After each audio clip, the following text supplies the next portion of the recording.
UAE Incas central committee, OICC Riyadh committee ഭാരവാഹികൾക്ക് Kayamkulam north block Congress committee സ്വീകരണം നൽകി. സമ്മേളനം KPCC general secretary KP Sreekumar ഉദ്ഘാടനം ചെയ്തു.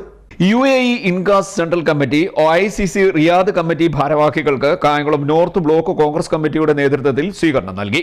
സ്വീകരണ സമ്മേളനം KPCC general secretary KP Sreekumar ഉദ്ഘാടനം ചെയ്തു. പ്രവാസത്തിന്റെ പ്രതിസന്ധിക്കും ജീവൽ പ്രശ്നങ്ങൾക്കുമിടയിൽ തങ്ങളുടെ വരുമാനത്തിന്റെ ഒരു ഭാഗം ജീവകാരുണ്യ പ്രവർത്തനങ്ങൾക്കായി മാറ്റിവെക്കുന്ന ഇൻകാസ് OICC പ്രവർത്തകരുടെ നടപടി സാമൂഹ്യ പ്രതിബദ്ധതയുടെ ഉത്തമ ഉദാഹരണമാണെന്ന് KP ശ്രീകുമാർ പറഞ്ഞു. വരുന്ന പ്രിയപ്പെട്ട ഇവർ ഓരോരുത്തരുടെയും ഇന്നലകളെടുത്ത് പരിശോധിച്ചു നോക്കിയാൽ അവർക്ക് വിദ്യാർത്ഥി കാലയളവിലും തങ്ങളുടെ യൗവനത്തിലും നാട്ടിൽ കേരള വിദ്യാർത്ഥി യൂണിയന്റെയും യൂത്ത് കോൺഗ്രസിന്റെയും ഒക്കെ സജീവമായ പ്രവർത്തകരായി ഈ നാടിന്റെ പൊതുമണ്ഡലത്തിൽ, രാഷ്ട്രീയ മണ്ഡലത്തിൽ നിറഞ്ഞു നിന്ന് പ്രവർത്തിച്ചവരാണ്. പക്ഷെ ജീവിതത്തിൻ്റെതായ പ്രതിസന്ധിയിൽ നാട്ടിൽ നിൽക്കുവാൻ കഴിയാത്ത സാഹചര്യത്തിൽ ജീവിതത്തിന്റെ രണ്ട് അറ്റം കൂട്ടുമുട്ടിക്കുവാൻ വേണ്ടി ഏറെ വേദനയോടുകൂടി ഇവിടെ നിന്നും പ്രവാസ ലോകത്തേക്ക് പറിച്ചു നടപ്പെടേണ്ടി വന്നവരാണ്, അല്ലെങ്കിൽ മനസ്സോടെ അല്ലാതെ പോകേണ്ടി വന്നവരാണ് ഇവരൊക്കെ തന്നെ. ഇവരൊക്കെ അവിടെ ചെന്നതിന് ശേഷം തങ്ങളുടെ വരുമാനത്തെ പറ്റി മാത്രം ചിന്തിക്കുന്ന, അല്ലെങ്കിൽ തങ്ങളുടെ ജീവിത നേട്ടങ്ങളെ പറ്റി മാത്രം ചിന്തിക്കുവാനല്ല ഒരു ഘട്ടത്തിലും ഇവരാരും തയ്യാറായിട്ടുള്ളത്.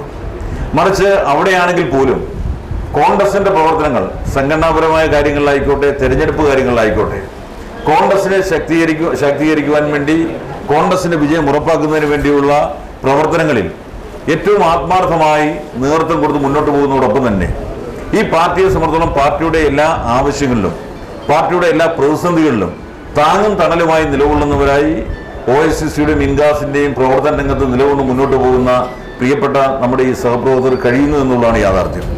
വാസ്തവത്തിൽ കോൺഗ്രസ് പാർട്ടിയെ സംബന്ധിച്ചിടത്തോളം കോൺഗ്രസ് പാർട്ടിയുടെ ഒരു നന്മയുടെയും കാരുണ്യത്തിന്റെയും മുഖമാണ് ഇൻകാസും OICCയും എന്ന് നമ്മൾ എടുത്തു പറയേണ്ടിയിരിക്കുന്നു. ഇവിടെ സൂചിപ്പിച്ചതുപോലെ നമ്മുടെ നാട്ടിൽ രാഷ്ട്രീയമായ ആവശ്യങ്ങൾക്ക് മാത്രമല്ല, ദുഃഖവും ദുരിതവും അനുഭവിക്കുന്ന ആളുകളുടെ പ്രശ്നങ്ങൾ തങ്ങളുടെ ശ്രദ്ധയിൽപ്പെട്ടാൽ ഒരുപക്ഷെ അതിനേക്കാൾ ദുരിതവും ദുഃഖവും ഒക്കെ തങ്ങളുടെ വീടുകളിലുണ്ട് എന്നറിയുമ്പോഴും, അല്ലെങ്കിൽ തങ്ങൾ പാതി വേറുമായിട്ടാണ് വീടിന്റെ കാര്യങ്ങൾ നോക്കാൻ, വീട്ടിലെ ബുദ്ധിമുട്ടുകൾ പരിഹരിക്കുവാൻ വേണ്ടി പണം കണ്ടെത്തി തങ്ങളുടെ വരുമാനത്തിന്റെ പങ്ക് കൊടുക്കുന്നതെങ്കിൽ അതിൽ നിന്ന് ഒരു പങ്കെടുത്ത് നാട്ടിൽ പുറത്ത് ഇത്തരം പ്രശ്നങ്ങളും വിഷമങ്ങളും ഒക്കെ തങ്ങളുടെ ശ്രദ്ധയിൽപ്പെടുത്തുമ്പോൾ അവർക്ക് സഹായം എത്തിക്കുവാൻ വേണ്ടി അവർ ചിലവഴിക്കുന്നത് നമ്മൾ കാണാറുണ്ട്.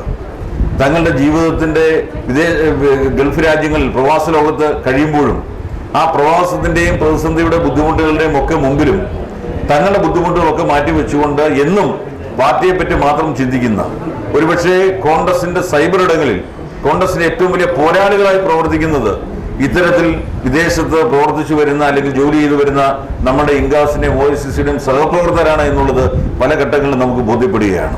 Block Congress president T Zainulabdeen അധ്യക്ഷനായി. ഇന്നൊരു പരിധി വരെ നേതൃത്വം നൽകുന്നത് നമ്മുടെ നാട്ടിൽ നിന്നും ജീവസന്ധാരണത്തിനായി ഗൾഫ് നാടുകളിലേക്ക് കടന്നു ചെന്ന് അവരുടെ വ്യവസായത്തോടും തൊഴിലിനോടുമൊപ്പം അവിടെ നിന്നും ലഭിക്കുന്ന അവരുടെ വേതനങ്ങൾ ഇവിടെ നാട്ടിലെ സാധാരണക്കാരായ ആളുകളുടെ ലക്ഷ്യപ്രാപ്തിക്ക് വേണ്ടി ആതുര സേവന രംഗത്ത് ചികിത്സയുടെ ആവശ്യമുള്ളവർക്ക്, അതുപോലെ തന്നെ ഭവനമില്ലാത്തവർക്ക് ഭവനം നിർമ്മിച്ചു കൊടുക്കുക തുടങ്ങിയ ഒട്ടേറെ ജീവകാരുണ്യപരമായ പദ്ധതികളുമായി മുന്നോട്ട് പോകുന്ന സഹപ്രവർത്തകന്മാരാണ് ഇന്നിവിടെ ആദരിക്കപ്പെടുന്നത്.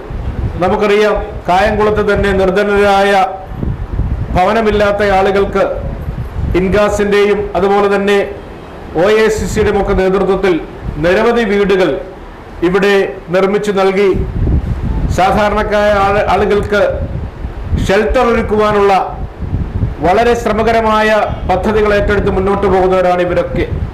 തെരഞ്ഞെടുപ്പ് കാലത്തായാലും പാർട്ടിക്കൊരു പ്രതിസന്ധി ഉണ്ടായിരുന്ന കാലഘട്ടത്തിലായാലും അവരുടെ വ്യവസായവും തൊഴിലുമൊക്കെ മാറ്റിവെച്ചുകൊണ്ട് നാട്ടിലേക്ക് ഓടിയെത്തി. KPCC secretary N Ravi, AP Shajahan, AM Kabeer, Mahadevan Vazhasseril, Ansari Koyikkileth, Kadayil Rajan, Sheeja Rasheed, Sumithran, H Navas, Suresh Babu Eerikkal, VK Viswanathan, PK Masood, Shaiju Kandalloor, Reji Samuel, Shabeer Varikkappallil, PK Arafath, Panakkal Rajan, PA Kunjumon, Sudha Sudhakaran എന്നിവർ സംസാരിച്ചു. RCCയിൽ ഒരു ചികിത്സയ്ക്ക് വേണ്ടി പോകുന്നതിന് സാമ്പത്തികമായി 60,000 രൂപ വേണമായിരുന്നു. വളരെ പെട്ടെന്ന് തന്നെ ഇവിടെ ഇരിക്കുന്ന പ്രിയപ്പെട്ട ഇൻകാസിന്റെ മുൻ പ്രസിഡന്റ്, അന്ന് അദ്ദേഹം പ്രസിഡന്റ് ശ്രീ മഹാദേവൻ വാഴശ്ശേരി, അതുപോലെ ശ്രീ റെജി, ഇവരെയെല്ലാം ഞങ്ങൾ ബന്ധപ്പെടുമ്പോൾ വളരെ പെട്ടെന്ന് തന്നെ, ഞാൻ ഇപ്പോഴും ഓർക്കുന്നു, വളരെ പെട്ടെന്ന് തന്നെ ഒരു ദിവസം കൊണ്ട് തന്നെ 40,000 രൂപ പെട്ടെന്ന് തന്നെ പിരിച്ച് ഞങ്ങളത്, ഞാനും ശ്രീ ഭദ്രണ്ണനും എല്ലാം കൂടെ ചേർന്ന് ആ വീട്ടിൽ കൊണ്ട് കൊടുത്ത് രാവിലെ തന്നെ ആംബുലൻസ് പിടിച്ച് RCCയിൽ അവർക്ക് ചികിത്സയ്ക്ക് പോകാൻ പറ്റും. സ്വാഭാവികമായിട്ടും എന്നെ സംബന്ധിച്ചിടത്തോളം അതൊരു വലിയ സംഭവമായിട്ട് തോന്നി. ഇന്ന് മറ്റൊരു ഒരു പാവപ്പെട്ട ഒരു പെൺകുട്ടിയുടെ RCCയിൽ 5-6 ദിവസം കഴിയുമ്പോൾ ഓപ്പറേഷനാണ്. ആ കുട്ടിയുടെ പിതാവ് പല മേഖലകൾ കയറി ഇറങ്ങുകയാണ്. അതും നമ്മൾ ഇതുപോലെ ചികിത്സയുമായി ബന്ധപ്പെട്ട് ഇവരുടെ മുന്നിൽ അപേക്ഷ വെച്ചപ്പോൾ തീർച്ചയായിട്ടും അതിനും ഒരു പരിഹാരം ഉണ്ടാകും എന്നുള്ള ഒരു പ്രത്യാശ നമുക്ക് തന്നിട്ടുണ്ട്. അതുപോലെ പാവപ്പെട്ട വിദ്യാർത്ഥികളെ സഹായിക്കുന്നതിന് വേണ്ടി, അവരുടെ വിദ്യാഭ്യാസപരമായി അവരെ കൈപിടിച്ചുയർത്തുന്നതിന് വേണ്ടിയെല്ലാം പ്രവാസ ലോകത്ത് പണിയെടുക്കുന്ന ഇവരെ നമ്മളെ സംബന്ധിച്ചിടത്തോളം ഒരു കൈത്താങ്ങാണ്. CD net news, Kayamkulam.